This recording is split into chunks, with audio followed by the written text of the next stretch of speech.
Gases state lecture 6। Lecture 6 के अंदर अब आप क्या चेक करेंगे बेटा? लेक्चर 6 के अंदर आपके पास अब रियल गैसेस के बारे में थोड़ा सा कंसेप्ट आगे चलेगा। तो अब इस लेक्चर के अंदर जो चीज़ हमें डिस्कस करनी है वो होगी आपके पास रियल गैसेस। चलो रियल गैसेस की बातें करते हैं। तो आपके पास आइडियल गैसेस क्या थी, पहले उन्हीं से शुरुआत करते हैं। वो गैसेस जो गैस लॉज को फॉलो करती हैं। आइडियल गैस इक्वेशन कौन कौन से गैस लॉज को फॉलो कर सकती है? आइडियल गैस कौन से लॉज को फॉलो करेंगे? बॉयल्स को, चार्ल्स को, अमंटन्स को, एवोगैड्रो को, या फिर कोई भी ऐसी गैस जो PV is equal to nRT means ideal gas equation को follows in each and every condition of temperature and pressure, then also that gas is known as ideal gas. But ideal gas की further properties को समझाया, आपने देखा, उनको experimentally check किया, पता चला कि ये जो लॉज हैं ये आपके पास कुछ ही कंडीशन में फॉलो होते हैं। हर एक कंडीशन में हर एक लॉज, हर एक इक्वेशन आपके पास कभी भी फॉलो नहीं होती। तब उस कंडीशन को ठीक करने के लिए आपको बताया गया कि भाई आइडियल गैस तो रियलिटी में कोई होती नहीं है। रियलिटी में आपके पास क्या होती है? Real gases. आइडियल नाम की कोई चीज नहीं हो सकती है, एक्चुअल में तो रियल गैसेस है। क्या है ये रियल गैसेस आपके पास? तो रियल गैसेस आपके पास वो गैसेस है जो आपके पास किन्हीं भी गैस लॉज को अगर किसी भी प्रेशर या टेम्परेचर की कंडीशन में फॉलो ना करती हूँ, या फिर ऑब्वियस सी बात है जो gas PV is equal to nRT को फॉलो नहीं करती है। जिस गैस में PV is not equal to nRT, तो ऐसी आप गैस को क्या बोल दोगे? Real gases. जितनी भी गैसेस आप इन्वायरमेंट में डे टू डे में चेक कर रहे हो, मोस्टली आपके पास रियल गैसेस ही हैं जिनको हम क्वेश्चनों में सोल्व करेंगे। तो हाँ, आइडियल हम उनको सिर्फ थ्योरेटिकल मान के चल रहे हैं, लेकिन रियलिटी में आपके पास हर एक गैस एक रियल गैस है। तो क्या कोई रियल गैस आइडियल गैस की तरह बिहेव कर सकती है? बिल्कुल बिल्कुल कर सकती है। कब कोई भी रियल गैस आपके पास आइडियल गैस की तरह बिहेव कर सकती है? कब? जब आपके पास टेम्परेचर काफी हाई हो, टेम्परेचर की वैल्यू काफी हाई है और प्रेशर की जो वैल्यू है वो काफी लो है। तो in the condition of low temperature and high pressure, ideal gases can behave as real gases.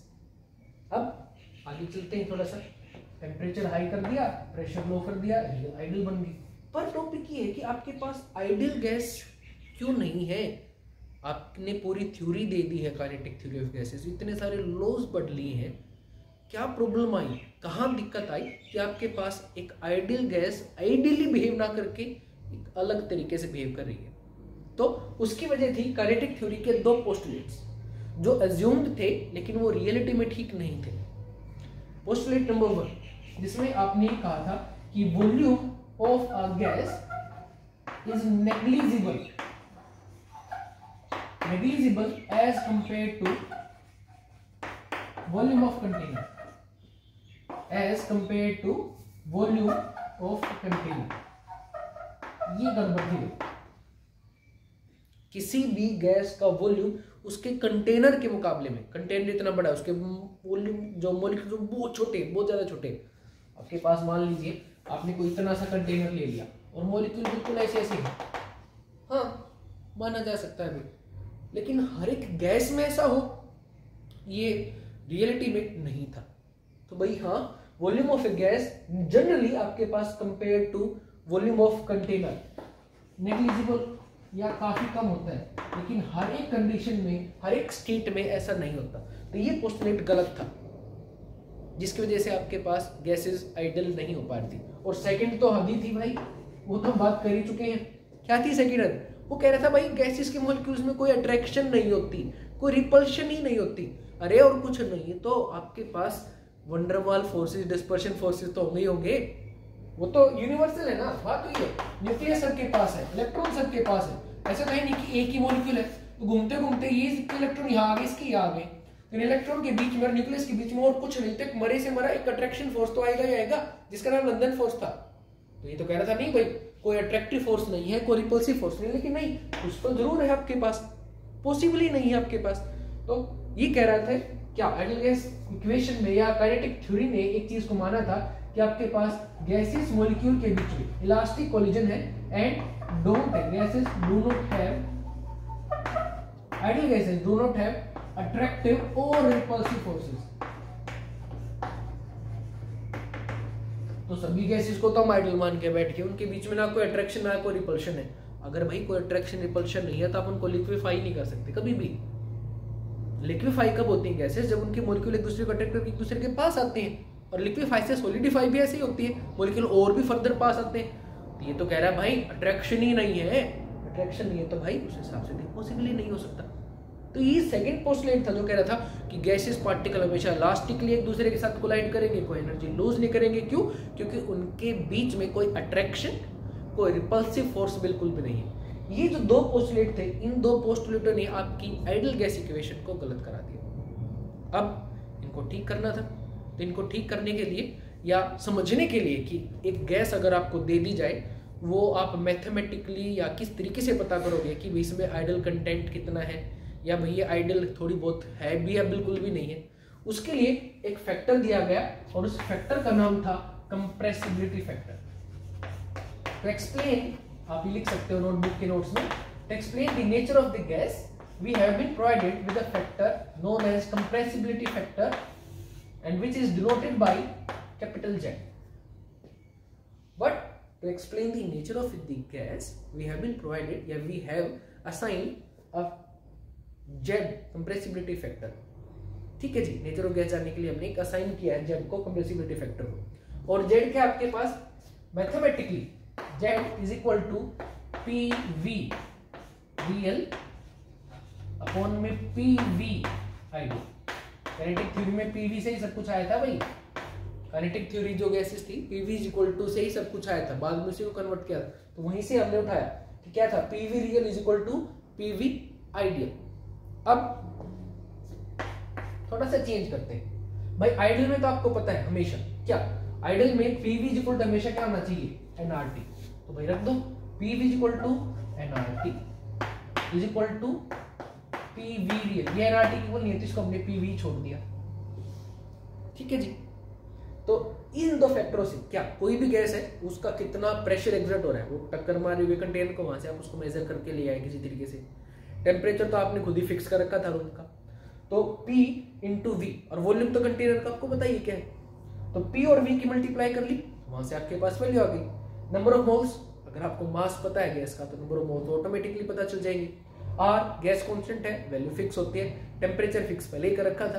तो इन दोनों फैक्टरों को जब आप एक दूसरे के साथ कंपेयर करेंगे तो आपको पता चल जाएगा कि वो गैस क्या है। कैसे?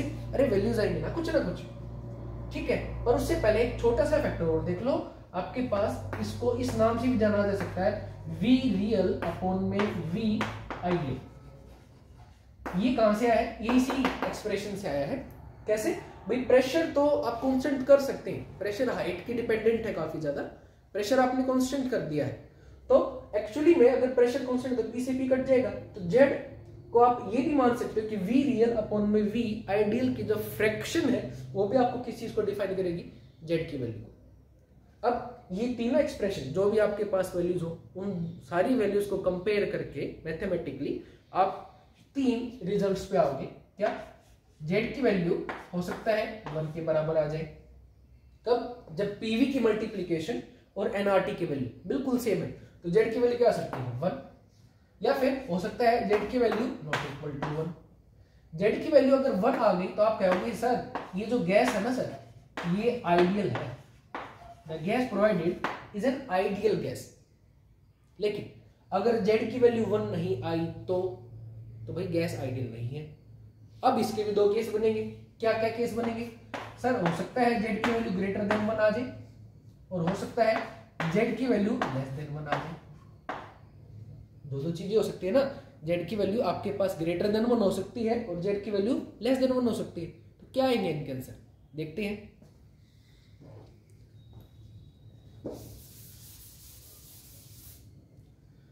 Z ग्रेटर देन 1 कब आएगा बेटा, और इसका क्या मीनिंग है? देखो ऊपर वाले एक्सप्रेशन को उठाते हैं, PV या V रियल अपॉन में V आइडियल।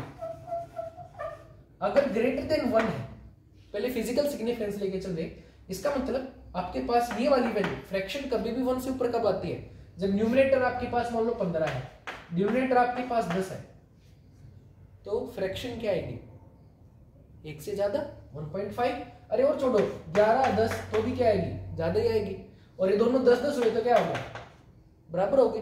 तो यही तो चीज है क्या, अगर आपके पास v real upon v ideal जो एक्चुअली में z को डिफाइन कर रहा है वो ग्रेटर देन 1 है, ये इसका मतलब क्या है, आपके पास सीधा सा मतलब है कि v रियल जो है, रियल जो वॉल्यूम है वो आपके आइडियल वॉल्यूम जो होना चाहिए था उससे ज्यादा है। अब इसका मीनिंग क्या है, आपका वॉल्यूम आइडियली nRT से आपने मल्टीप्लाई किया डिवाइडेड बाय p करके तो निकल गया मान लो 10 लीटर, लेकिन सच में जब आपने उसको मेजर किया, ठीक है, विद सम टूल्स, तो वो निकल गया 11 लीटर। तो इसका मतलब आपके जो गैसेस मॉलिक्यूल थे वो इस वाले पॉइंट पे कुछ ना कुछ गड़बड़ करे, क्या उनके बीच में शायद रिपल्शन थी भाई, रिपल्शन थी तो एक दूसरे से दूर जाएंगे, एक दूसरे से दूर जाएंगे तो जितना वॉल्यूम होना चाहिए था कंटेनर में उससे ज्यादा उसको थोड़ा सा क्या कोशिश करेंगे एक्सपेंड करने के लिए। यही हो सकता है ना कि आपके पास दो पॉसिबिलिटी, अभी तक सिर्फ थ्योरेटिकल चीजें लेके चल रहे कि भाई जेड की वैल्यू क्या क्या हो सकती थी, ये हो सकती थी एक्सपेरिमेंटली, इसको हमने पुट कर दिया, या फिर तो 3 तरीके से आप जेड की वैल्यू निकाल सकते हैं, ठीक है, ये प्रेशर कांस्टेंट पे स्पेसिफिक केस निकलता है। अब अभी तीनों से जेड की वैल्यू 2 केस बनते हैं, या तो जेड की वैल्यू 1 आ सकती है या 1 नहीं आ सकती, 1 आई तो गैस आइडियल है, खत्म, इश्यू खत्म। लेकिन अगर 1 नहीं है तो या तो ग्रेटर देन 1 हो सकती है या लेस देन 1 हो सकती है, हो सकता है ना 1.2 1.3 1.4 या फिर 0.9 0.7 0.6 कुछ भी हो सकता है। तो अगर ग्रेटर देन 1 आई उसका मतलब वो भी सी बात है फ्रैक्शन का जो ऊपर वाला पोर्शन हो नीचे वाले से बड़ा है, और वो कब पॉसिबल होगा, जब आपके पास जो गैसेस में रिपल्सिव फोर्सेस है, गैसेस के मॉलिक्यूल्स के बीच के जो रिपल्सिव फोर्सेस है वो काफी ज्यादा हाई है गैसेस के अट्रैक्टिव फोर्सेस से, तभी पॉसिबल है क्योंकि उसको दूर ले जाएंगे ना भाई। दूसरा case less than 1, less than 1 में अब आप अपने आप ही कर लोगे, अगर आपके पास न्यूमरेटर कम है डिनोमिनेटर ज्यादा है, मतलब वॉल्यूम होना तो चाहिए था 10 लीटर, निकल के आया 8 लीटर, इसका मतलब अट्रैक्ट कर रहे थे ना भाई, वैसे रिपेल करके तो दूर जा रहे थे, अट्रैक्ट करेंगे तो पास आएंगे। तो अगर आपके पास 1 से कम आया है इसका मतलब उनके बीच में गैसेस मॉलिक्यूल्स के बीच में अब की बार अट्रैक्टिव F यानी कि फोर्सेस F अट्रैक्टिव काफी हाई है, इससे F रिपल्सिव। ये सारा कंसेप्ट थ्योरेटिकल होगा जो हम छोटे छोटे फैक्ट में जिनको हमें याद रखना है, ठीक है जी। तो अब आपके पास 2 पॉइंट आ गए हैं कि किस तरीके से आपके पास जेड की वैल्यू से आप पता कर सकते हो कि इस टाइप के गैसेस के अंदर किस टाइप के फोर्स डोमिनेटिंग है, जो उनको पास लेके आ रहे हैं तो अट्रैक्टिव डोमिनेटिंग है, और अगर दूर लेके गए तो आपके पास रिपल्सिव डोमिनेटिंग होंगे। अट्रैक्टिव डोमिनेटिंग होंगे तो वॉल्यूम को घटाएंगे, सोच के देखो ये मॉलिक्यूल्स अभी अट्रैक्ट होंगे तो पास आएंगे, तो इनके बीच का जो स्पेस है वही तो इनका वॉल्यूम होगा ना ऑक्यूपाइड, अगर ये पास आए तो वॉल्यूम घट गया, अब यहाँ पे है, और अगर एक दूसरे रिपेल करे तो ऑब्वियसली बात है दूर जाएंगे तो स्पेस बढ़ गया, यही तो बात है ना। तो एक सिंपल से एक्सप्लेनेशन थी। अब चलते हैं थ्योरेटिकल टॉपिक से थोड़ा सा और मैथ्स के ऊपर। मैथ्स में इसमें और क्या आएगा, हमें ये तो पता चल गया कि भाई आपके पास रियल गैस आइडियल होगी कब, जब पर्टिकुलर कंडीशन है, लेकिन जब पर्टिकुलर कंडीशन नहीं है तब मैथमेटिकली कैसे एक्सप्लेन करोगे, कोई तो तरीका होगा उनकी पीवी निकालने का, उनकी वेरिएबल्स यानी कि पीवी टीएल कुछ दे के किसी और के बारे में पूछे, हर बार एक्सपेरिमेंट करके बैठोगे क्या कि हाँ चलो इसको मापते हैं इसको मापते हैं, तो उनको मापने के लिए कि एक्चुअली में जो रियल गैसेस आपके पास है, क्योंकि हमेशा लो आपके पास प्रेशर और हाई टेम्परेचर मेंटेन करना हर जगह भी पॉसिबल ना हो पाए, तो उनको रेक्टिफाई करने के लिए अब रियल गैस इक्वेशन निकालना जरूरी था, और रियल गैस इक्वेशन के लिए इन दोनों पोस्टुलेट्स के अंदर करेक्शन जरूरी थी। तो सबसे पहले आपके पोस्टुलेट नंबर 1 के अंदर करेक्शन की गई। पोस्टुलेट 1 ने कहा था कि वॉल्यूम तो नेग्लिजिबल है, लेकिन पता चला नहीं जी वॉल्यूम नेग्लिजिबल नहीं है, और हर एक केस में तो बिल्कुल भी नहीं है।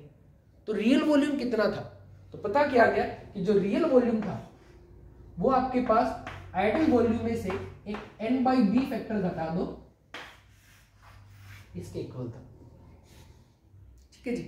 v में से n/b फैक्टर घटा दिया तो ये होगा आपका रियल वॉल्यूम, आइडियल वॉल्यूम में से, जिसमें आपके पास b क्या है, b एक कांस्टेंट है, हर एक गैस का वैल्यू कांस्टेंट वैल्यू होती है, इसको नाम कहते हैं एक्सक्लूडेड वॉल्यूम।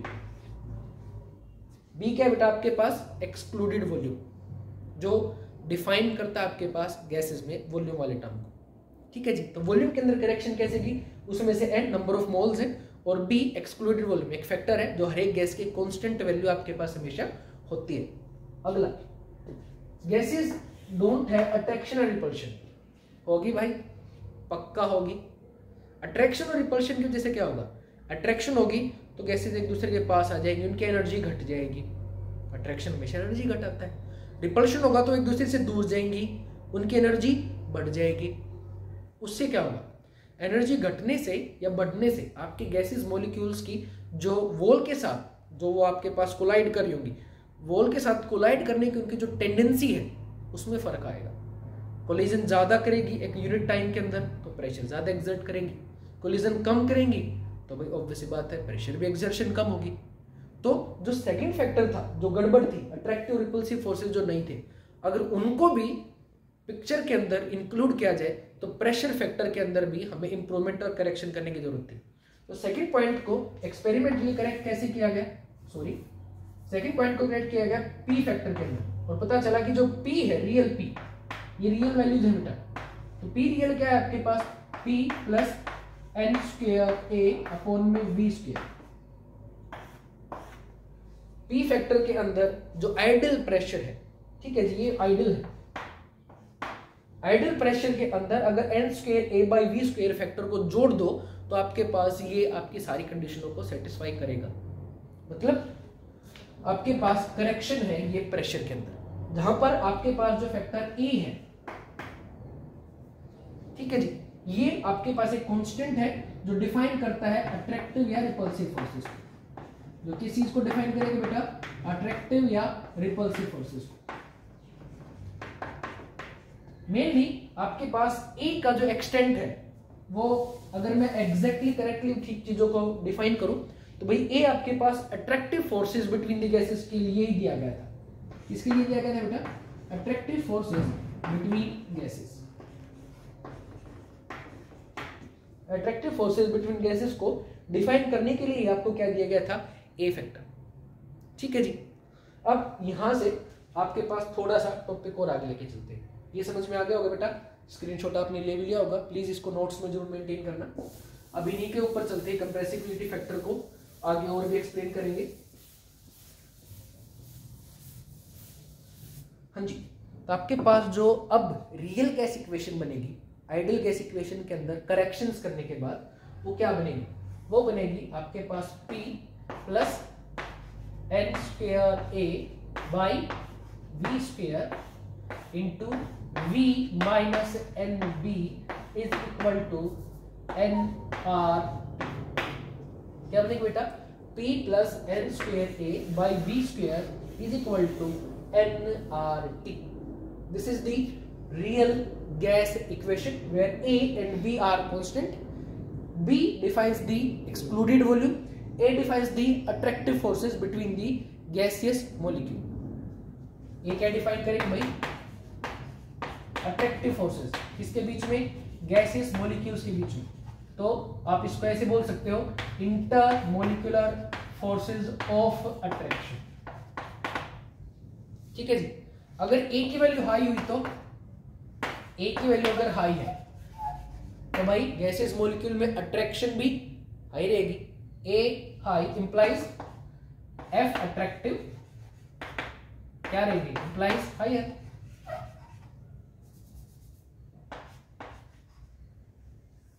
और अगर अट्रैक्टिव फोर्सेस हाई रहे, एफ अट्रैक्टिव जो है अगर वो आपके पास काफी हाई है तो गैसियस मॉलिक्यूल जो है उनको लिक्विफाई करना आपके लिए उतना ही आसान रहेगा।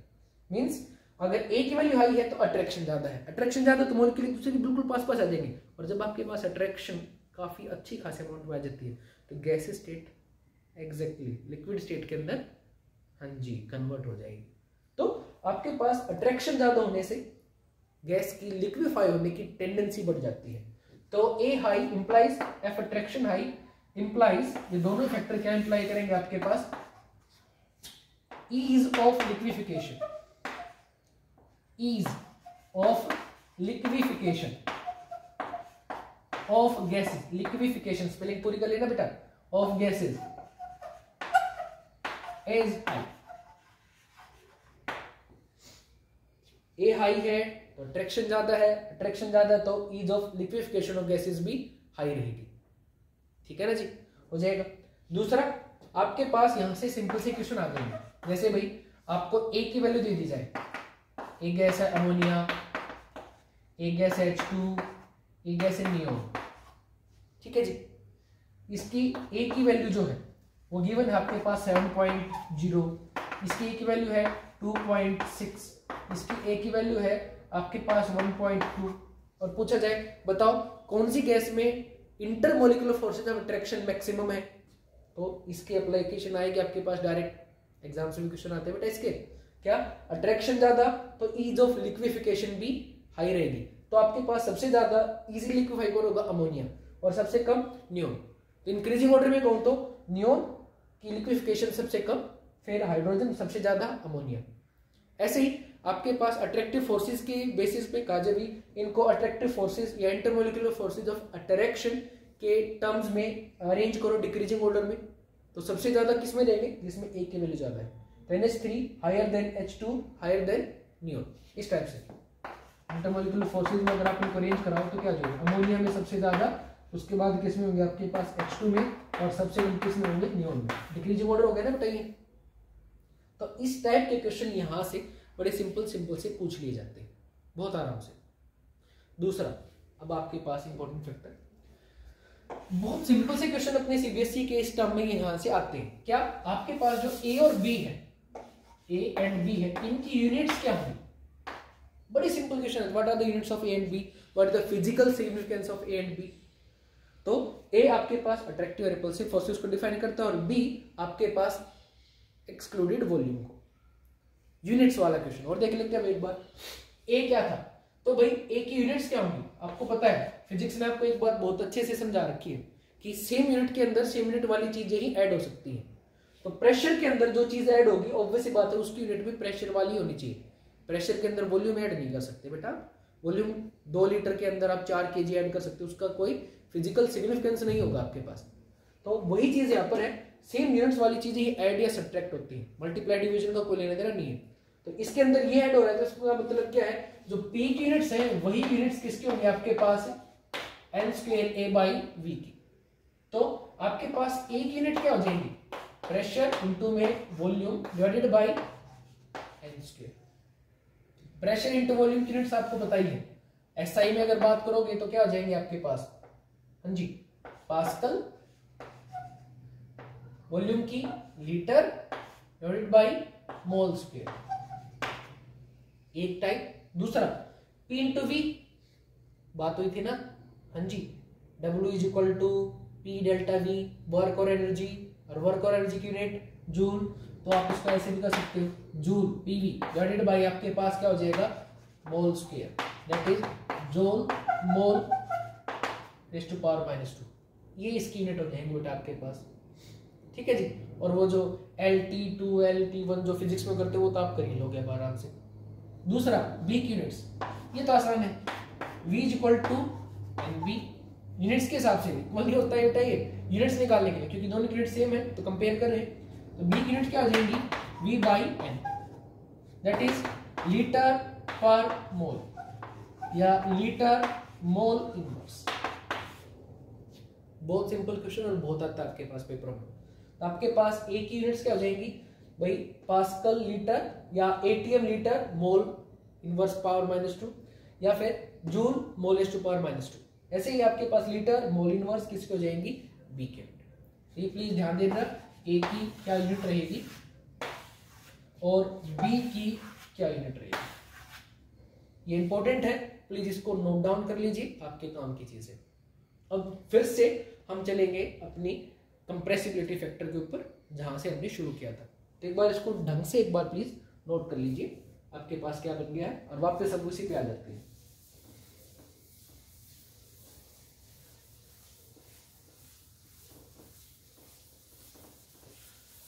ये नोट कर लिया होगा आपने, स्क्रीनशॉट ले लिया होगा, ऑब्वियस सी बात है।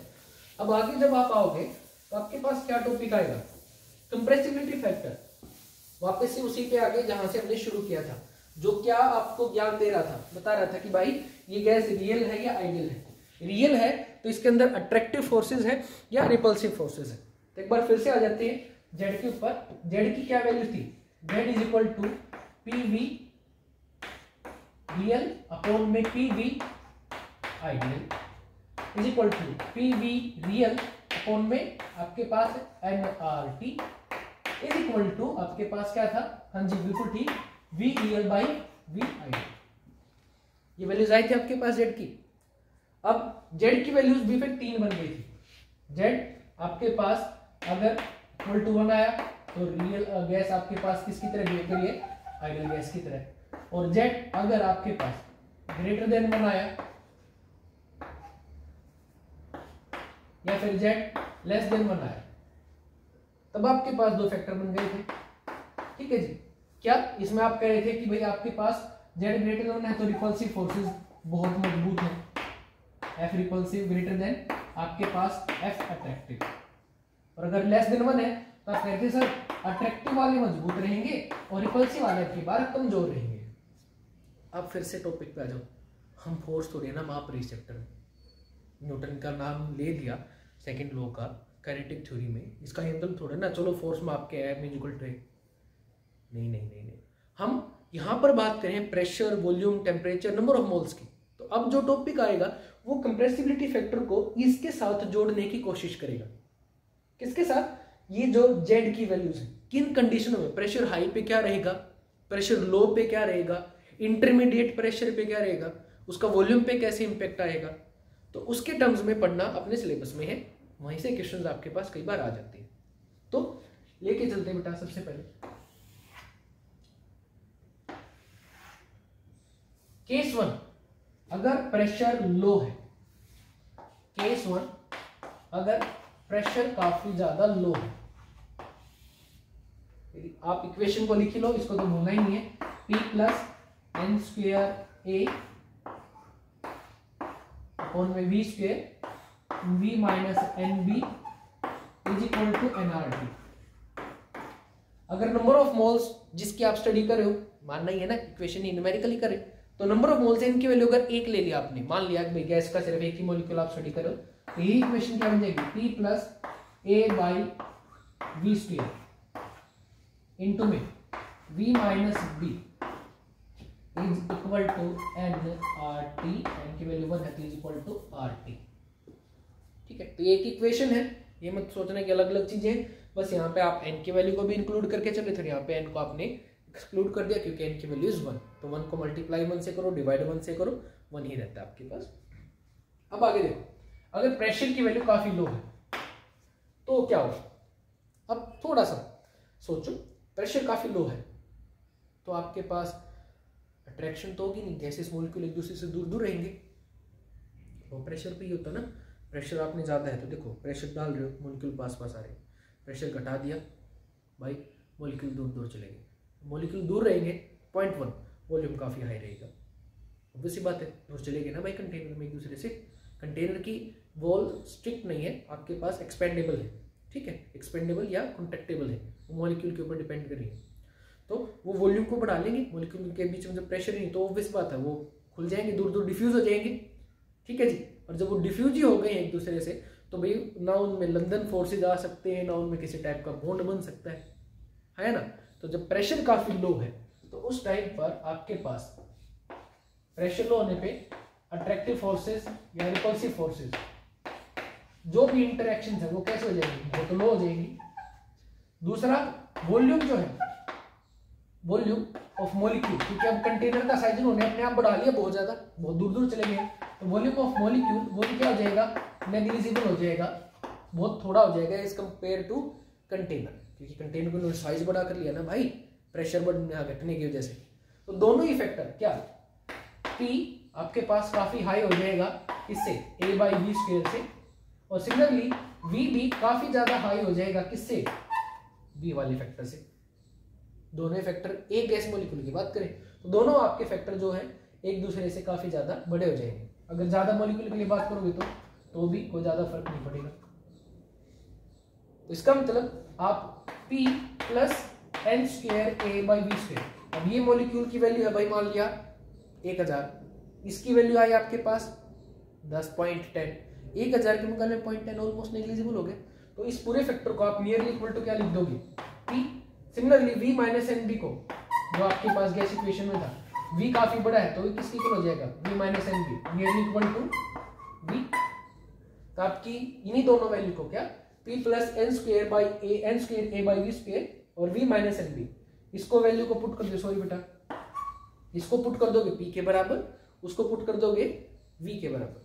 तो आपके पास क्या बन जाएगा, PV is equal to RT। ठीक है जी, गैसेस मॉलिक्यूल एक है तो आप ये बोल सकते हो PV by RT is equal to 1। दोनों साइड RT से डिवाइड कर दिया तो PV by RT is equal to क्या बन गया आपके पास 1। अरे देखना, PV बाई RT जेड की वैल्यू नहीं थी क्या, जेड की वैल्यू यहाँ पे क्या बन गई, जेड की वैल्यू क्या बन गई 1।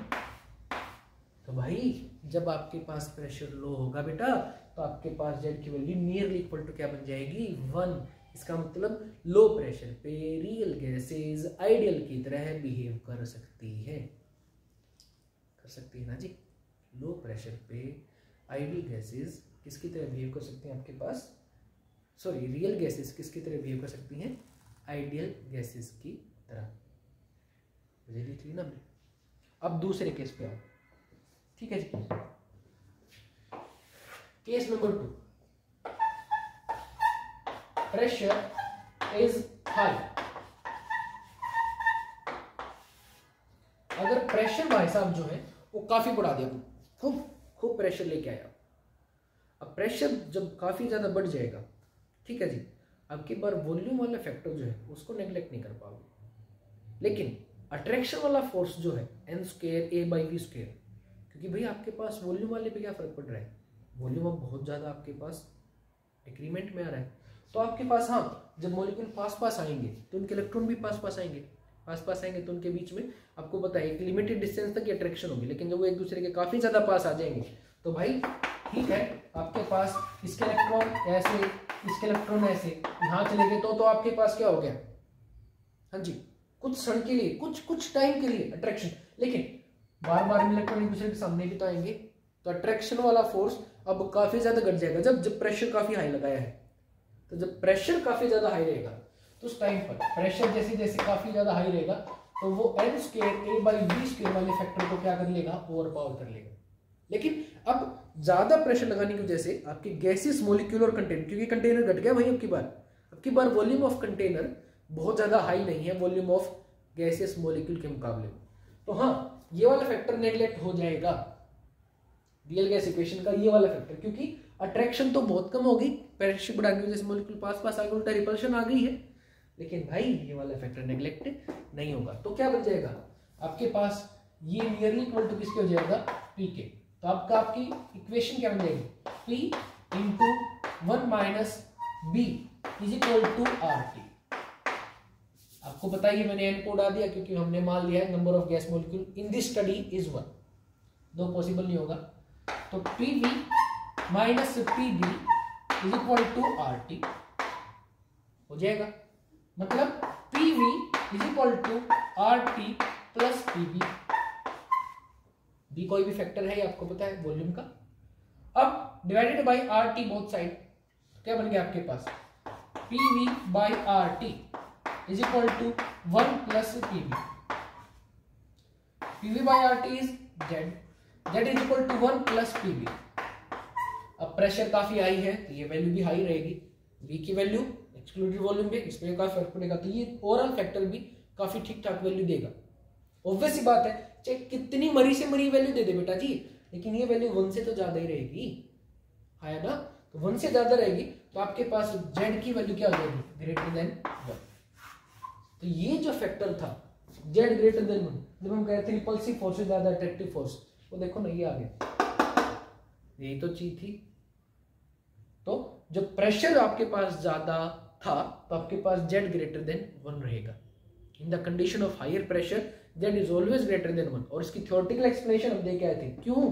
क्योंकि भाई जब मॉलिक्यूल ज्यादा पास आ गए तो उनमें अट्रैक्शन नहीं बची, उल्टा रिपल्शन आ गई जी। ठीक है जी। अब दोबारा से आते हैं लास्ट फैक्टर पे। ठीक है जी, लास्ट फैक्टर की बात करते हैं। इसी को इरेज कर देता हूं बेटा मैं।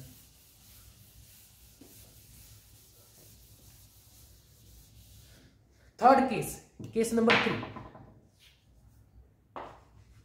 अगर आपके पास प्रेशर इंटरमीडिएट है, ना हाई है ना लो है, उस केस में क्या होगा? इंटरमीडिएट प्रेशर के केस में क्या होगा? If pressure is quite high then what is going to take place? तब क्या होगा जी? होगा ना, बिल्कुल होगा। क्या? If pressure is intermediate then अब की बार P प्लस जो n square by a by b square, ये वाला जो फैक्टर है वो अब की बार नेग्लेक्ट नहीं हो पाएगा। क्यों? प्रेशर ना ज्यादा कम है ना काफी ज्यादा है। कम था तो बहुत दूर चले गए मॉलिक्यूल भाई, कोई इशू ही नहीं आया। और प्रेशर जब काफी काफी ज्यादा था तो भाई मॉलिक्यूल इतने पास आ गए एक दूसरे को टक्कर मारना शुरू कर दिया उन्होंने। ठीक है, और उनके इलेक्ट्रॉन जो है वो रिपेल करना शुरू कर गए। आप ऐसे सोच सकते हो आराम से। तो अब की बार ये वाला जो फैक्टर है ये वाला नेग्लेक्ट नहीं होगा, लेकिन दूसरा फैक्टर नेग्लेक्ट हो जाएगा। ये कहां से आ गया? आ गया प्रेशर आपके पास काफी लो था तो हाँ नेग्लिजिबल नहीं था, लेकिन प्रेशर जब ठीक ठाक है, अब गैसेस मॉलिक्यूल हाँ जी कंटेनर के मुकाबले में थोड़ा दूर दूर रहेंगे। प्रेशर बहुत हाई होगा तो वैसे ही दूर चले जाएंगे, मतलब बहुत कम हो जाएगा तो, लेकिन उनकी बार एक ठीक ठाक डिस्टेंस पे रहेंगे। लेकिन वो ठीक ठाक डिस्टेंस भी कंटेनर के वॉल्यूम को अच्छा खासा इंक्रीज कर देगी, जिसकी वजह से आपका गैस का मॉलिक्यूल पूरे कंटेनर के मॉलिक्यूल के मुकाबले में काफ़ी छोटा रहेगा। ठीक है जी। तो अब की बार आपके पास जो V माइनस NB वाला फैक्टर था वो ऑलमोस्ट नेग्लेक्ट हो जाएगा। कौन सा? NB वाला फैक्टर, क्योंकि अब की बार वॉल्यूम जो आपने करेक्ट किया था वो काफ़ी कम है। ठीक है जी। तो V minus NB is nearly equal to V is equal to nRT। n की वैल्यू 1 मान ली तो आपके पास क्या बन गया? PV प्लस क्या बन गया भाई आपके पास? इसको मल्टीप्लाई किया तो PV आ गया, इसको मल्टीप्लाई किया तो A इंटू V बाई में V स्क्वायर कट गया भाई ये। तो A by V is equal to क्या आ गया आपके पास? RT divide by RT both side क्या बन जाएगा? बिल्कुल PV by RT is equal to 1 minus A by V। Molecule ठीक ठाक डिस्टेंस पे है, तब की बार उनमें अट्रैक्टिव फोर्सेस आएंगे, थोड़े बहुत आएंगे। ठीक है जी, रिपल्सिव फोर्सेस के कंपेयर में ज्यादा आएंगे। और वॉल्यूम पे कुछ ज्यादा फर्क नहीं पड़ रहा, तो मरे से मरे अगर ये 0.1 भी आ गया तो ओवरऑल वैल्यू क्या आएगी? Less than 1। तो आपके पास Z की वैल्यू क्या आ गई इस केस में? Z value is less than 1। जब आपके पास इंटरमीडिएट प्रेशर रहेंगे उस केस में ये वैल्यू आएगी आपके पास। तो आपके पास Z इज इक्वल टू 1, हाँ जी आइडियल गैस है। Z ग्रेटर देन 1 सर पक्का प्रेशर आपके पास क्या था? काफी हाई था। और Z की value less than 1 sir intermediate pressure के ऊपर ये चीज हुई। तो आपके पास थ्योरेटिकल क्वेश्चन अगर बनते हैं तो आपको याद रहेगा। तो अब इनके आगे आप लिख भी सकते हो कि आपके पास ये कंडीशन कब थी? हाई प्रेशर के ऊपर, और ये कंडीशन कब थी आपके पास? इंटरमीडिएट प्रेशर के ऊपर। तो लास्ट में जब आप पेपर में देने जाओगे तो आपका कंप्रेसिबिलिटी फैक्टर जो पिछली 30-35 मिनट में हमने किया वो सारा सिर्फ इतने से टेबल के अंदर आपके पास समराइज हो जाएगा। और अभी आज के लेक्चर का last point, boils temperature. Boyle's temperature. What is it? The temperature at which real gases behaves like ideal gases. The temperature, अभी तक तो प्रेशर को समझाया हमने, टेम्परेचर को नहीं समझाया। उसके लिए बॉयल सर आए झंडा लेके, बोले भाई मैं बताऊंगा। क्या बताया इन्होंने? The temperature at which real gases start behaving like ideal gases is known as Boyle's temperature. Note down कर लिया होगा, वेरी गुड। और मैथमेटिकली ये वैल्यू कितनी थी? T सब्स्क्रिप्ट में B, TB is equal to A by RB, A upon में RB। TB is equal to A by RB। क्या बन गया आपके पास? Boyle's temperature. TB becomes equals to A by RB, where A आपको पता ही है किस चीज़ को डिफाइन करता है, गैसेस के अट्रैक्टिव फोर्सेस को, एक कांस्टेंट है। आर यूनिवर्सल गैस कांस्टेंट है ही, और बी आपको पता ही है एक्सक्लूडेड वॉल्यूम को डिफाइन करता है, वो भी एक कांस्टेंट वैल्यू है। तो विद दिस हमारा गैस स्टेट में जो रियल गैस इक्वेशन का ट्रीटमेंट था, क्या होती है, कैसे होती है, सारा हो गया है। इसके अलावा बहुत सारी रियल गैसेस की इक्वेशन आपको डाइट्रीसिटी के Dieterici equation, virial equation, viral equation, मतलब है 2-3 और, वो आपको ज़रूरत नहीं है करने की।